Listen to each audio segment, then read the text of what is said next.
The words appeared on Truth Social Thursday morning with the force of a constitutional crisis compressed into a single paragraph. If the corrupt politicians of Minnesota don't obey the law and stop the professional agitators and insurrectionists from attacking the patriots of ICE, the president wrote, I will institute the Insurrection Act. The last president to invoke that authority was George H.W. Bush in 1992, when Los Angeles burned after the Rodney King verdict. That deployment came at California's request. What Trump is now contemplating would be something different entirely. He would send American soldiers into an American state against the explicit objections of its governor to suppress protests against the federal government's own actions.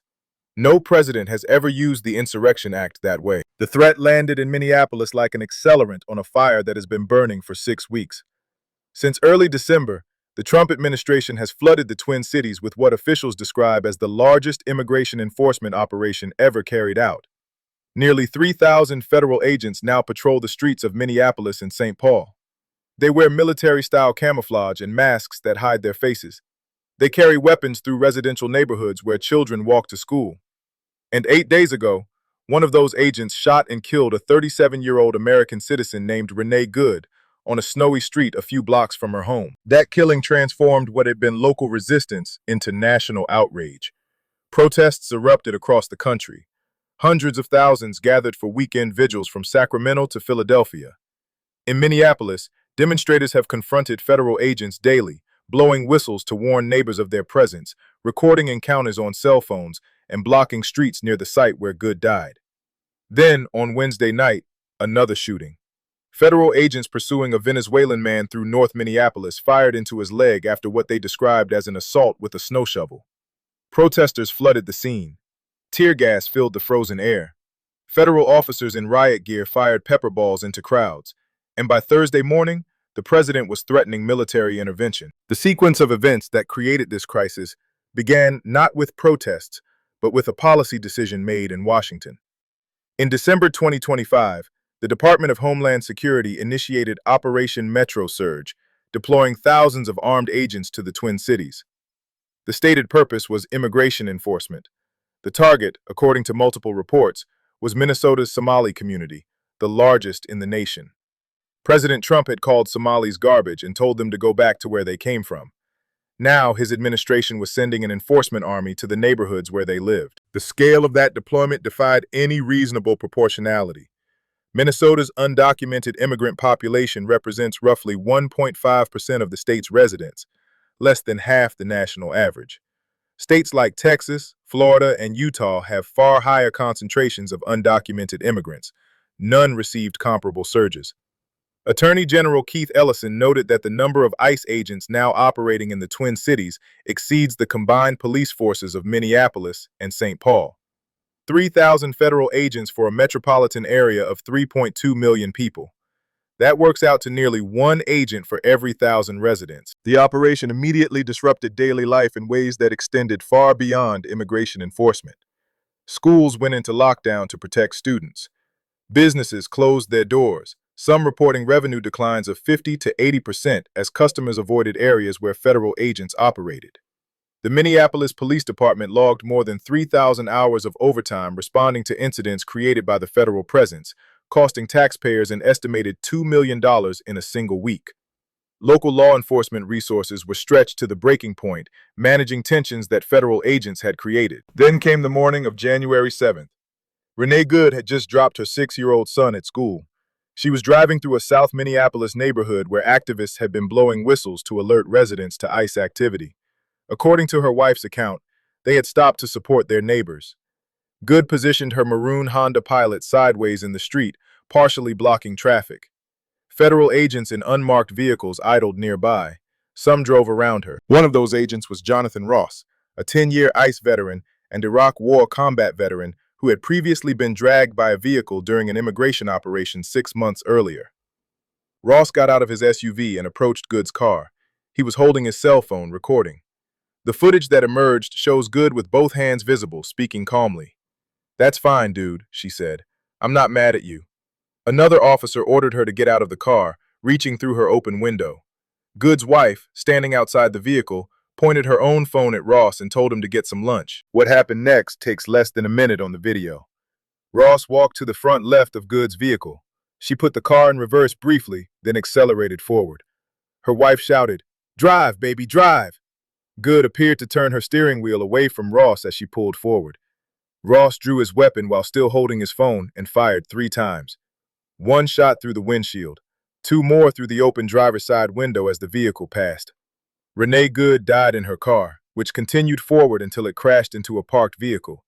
Ross walked away, phone still in his hand. The federal government's response was immediate and aggressive. Homeland Security Secretary Kristi Noem called Good's vehicle a weapon and claimed she had attempted to kill federal agents. Vice President J.D. Vance shared Ross's footage and called the shooting a tragedy of her own making, adding that the agent was protected by absolute immunity. President Trump praised ICE agents as patriots doing a difficult job. The administration's message was clear: challenge federal authority and face consequences. But the video evidence complicated that narrative considerably. CNN's analysis found that while DHS claimed Good was blocking agents, multiple vehicles, including one driven by Ross, had already driven around her. Good's wife told reporters they had whistles, not weapons. The car appeared to be turning away from Ross rather than toward him when he fired. Former Hennepin County Attorney Michael Freeman, who prosecuted Derek Chauvin for the murder of George Floyd, publicly stated that Ross could be successfully prosecuted in state court. "The vice president is wrong," Freeman said. "We have a rogue officer acting in a malicious way that killed a 37-year-old woman in cold blood." Governor Tim Walz proclaimed January 9th to be Renee Good Day. Mayor Jacob Frey held a press conference in which he called the federal account of the shooting bullshit and told ICE to get the fuck out of Minneapolis. Protests spread to dozens of cities. An online fundraiser for Good's family raised more than $1.5 million in 2 days. Counter fundraisers emerged supporting the shooter, one initially describing the shooting as the direct result of anti-American traitors. The killing became a national flashpoint, dividing Americans along lines that had been deepening for months. The administration responded not with de-escalation, but with escalation. Hundreds more agents were dispatched to Minnesota. DHS announced that even more Border Patrol personnel were on the way. Secretary Noem accused state officials of launching illegal actions by filing lawsuits against federal enforcement. The Justice Department's Civil Rights Division declined to investigate the shooting, a decision that prompted the division's criminal section chief, principal deputy chief, and multiple other prosecutors to resign. 6 federal prosecutors in Minnesota resigned as well, including Joseph Thompson, who had led the fraud investigations the administration cited as justification for the surge. Then came Wednesday night. Federal agents conducted what DHS described as a targeted traffic stop of a Venezuelan national with prior criminal convictions. The man fled. Agents pursued on foot. According to federal officials, the man attacked an agent with a snow shovel and broom. An agent fired, striking him in the leg. Within minutes, protesters gathered at the scene. The confrontation that followed lasted for hours. Tear gas, flashbangs, rocks, and fireworks thrown at federal vehicles. Police Chief Brian O'Hara declared an unlawful assembly and ordered people to leave. The atmosphere recalled the summer of 2020, when these same streets filled with demonstrators after George Floyd's murder. Governor Walz addressed the state Wednesday evening, hours before the second shooting made headlines. His language had shifted from diplomatic concern to something approaching wartime rhetoric. "This long ago stopped being a matter of immigration enforcement," he said. "Instead, it is a campaign of organized brutality against the people of Minnesota by our own federal government." He called on Minnesotans to continue protesting peacefully, but also to document everything. "Help us create a database of the atrocities against Minnesotans," he said, "not just to establish a record for posterity, but to bank evidence for future prosecution." Thursday morning brought the presidential threat. Trump's Truth Social post invoked the Insurrection Act by name, called Minnesota's elected officials corrupt, described protesters as professional agitators and insurrectionists, and promised to quickly put an end to the travesty. White House Press Secretary Caroline Leavitt confirmed that invoking the act was a tool at the president's disposal and said Trump's warning spoke very loud and clear to Democrats across this country. The Insurrection Act represents one of the broadest emergency powers available to any American president. First passed in 1807 under Thomas Jefferson, it allows the deployment of federal troops for domestic law enforcement under specific conditions. One provision requires state consent, but 2 others do not. The president can send soldiers to enforce federal laws when state authorities cannot or will not. He can deploy them to suppress rebellion or domestic violence that deprive citizens of their constitutional rights. The Supreme Court has ruled that the president alone determines whether the act's conditions have been met. Every previous use of this authority followed one of two patterns. Either governors requested federal assistance, as California did during the 1992 Los Angeles riots, or presidents invoked it to expand civil rights protections, as Eisenhower did to integrate Little Rock schools and Kennedy did during the Freedom Rides. What Trump is proposing fits neither pattern. He would send troops against a governor's explicit opposition to crush protests of the federal government's own conduct. The constitutional implications are staggering. A president would be using military force to suppress dissent against his administration's policies. Walz responded Thursday with what he described as a direct appeal to the president. "Turn the temperature down," he wrote on social media. "Stop this campaign of retribution." He announced plans to convene business leaders, members of Congress, other governors, and civic leaders to urge the administration to reverse course. His office confirmed he had been attempting to reach Trump directly, but had not succeeded. Meanwhile, Attorney General Ellison stated that he would challenge any invocation of the Insurrection Act in court. The legal landscape is already crowded with litigation. The ACLU of Minnesota filed a class action lawsuit on behalf of 3 state residents, including 2 Somali men and 1 Latino man, alleging that federal agents violated their Fourth Amendment rights through warrantless stops and racial profiling. The state and cities of Minneapolis and St. Paul sued the Department of Homeland Security, seeking an injunction against the entire operation. A federal judge declined to issue a temporary restraining order, but the case continues.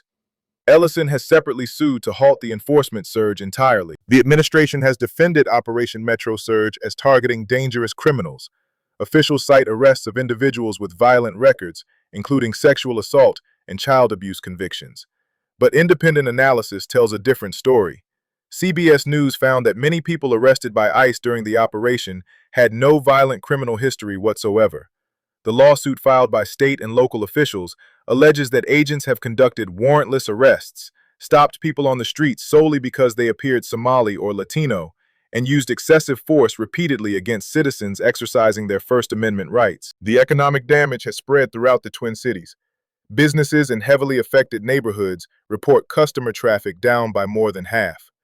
Schools have shifted to remote learning to protect students from disruption. The Minneapolis Police Department has diverted enormous resources from normal public safety duties to manage conflicts created by federal presence. Emergency responders are stretched thin. The fabric of daily life has been torn in ways that will take years to repair. Public opinion on the crisis reflects deep partisan division. A YouGov poll released Thursday found that 44% of Americans would strongly disapprove of Trump invoking the Insurrection Act in Minnesota, while only 22% would strongly approve. Among Republicans, 59% favor immigration enforcement that prioritizes arrests even if people get hurt. Among Democrats, the numbers essentially reverse. The country is watching the same events and reaching opposite conclusions about what they mean. The situation on the ground remains volatile. Protesters continue gathering outside the Bishop Henry Whipple Federal Building, which serves as the operational base for ICE in the Twin Cities. Federal agents in riot gear have deployed tear gas against demonstrators multiple times. At least one CNN crew was struck by pepper balls while covering protests. Arrests continue. Schools remain closed or operating remotely. The Venezuelan man shot Wednesday night is recovering in custody. The investigation into his shooting has been assigned to the Minnesota Bureau of Criminal Apprehension. Renee Good's family has hired the same law firm that represented George Floyd's family in their $27 million settlement with Minneapolis. The parallel is impossible to ignore. 4 years ago, these same streets filled with protesters after a Minneapolis police officer killed a black man in broad daylight. The national reckoning that followed reshaped conversations about policing, race, and justice across the country. Now, the same city faces another killing by a law enforcement officer, another disputed account of what happened, another wave of protests, and another test of whether American institutions can hold power accountable. The trajectory of the coming days will be shaped by decisions made in Washington and St. Paul by leaders operating under enormous pressure with limited trust. Trump has demonstrated willingness to use federal force in ways that previous presidents avoided. Walz has demonstrated willingness to challenge that force through courts, public appeals, and calls for documentation of federal misconduct. The protesters in the streets have demonstrated willingness to confront armed agents despite the risks, and the 3,000 federal officers patrolling Minneapolis have demonstrated willingness to shoot people who resist their authority. What the Insurrection Act would add to this volatile mix is not clear. Military forces would presumably face the same resistance that federal agents currently encounter. The legal challenges would multiply, the political consequences would intensify, and the precedent would reshape the relationship between presidents and states for generations. Once a president deploys troops against a governor's objections to suppress protests of federal policy, that tool becomes available to every future president facing similar circumstances. Governor Walz framed the stakes Thursday morning in language that suggested he understood what was coming. "I know this is scary," he told Minnesotans. "We can and we must speak out loudly, urgently, but also peacefully. We cannot fan the flames of chaos." That's what he wants. The implicit message was that the president might be seeking a confrontation that would justify even more dramatic action. Whether that analysis is correct, only Trump knows. What the nation knows is that American soldiers may soon be ordered into American streets to suppress American citizens protesting the actions of their own government. This is where the crisis stands as Thursday unfolds.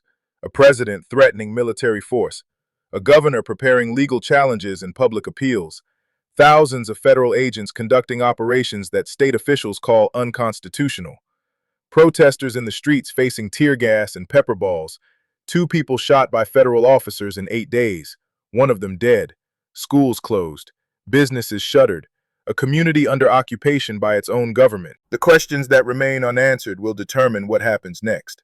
Will Trump actually invoke the Insurrection Act, or was the threat designed to pressure state officials into compliance? Will courts intervene to limit federal enforcement or decline to second-guess presidential authority? Will protests continue escalating, or will calls for calm from Walz and other leaders reduce tensions? And will anyone be held accountable for the death of Renee Good, or will her killing become another entry in the long American catalog of violence that produces outrage but never justice? The answers will not come from statements or threats or legal filings. They will come from the streets of Minneapolis, where armed federal agents and unarmed protesters face each other in the January cold, each side convinced that the other represents the threat to everything they believe America should be.